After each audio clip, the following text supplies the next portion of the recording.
it's not just a question of having the right balance between strategists and playmakers and polishers.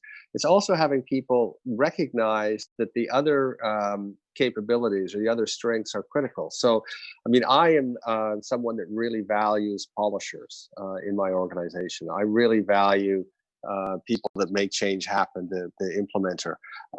And so I want to make sure in all of my teams that I've got that strength, for example. But if you have someone who's a great polisher who doesn't recognize the role of the playmaker, the game changer, is not a great polisher, because it's not going to work on that. So I actually think that the key, everyone can understand this framework, and it makes sense.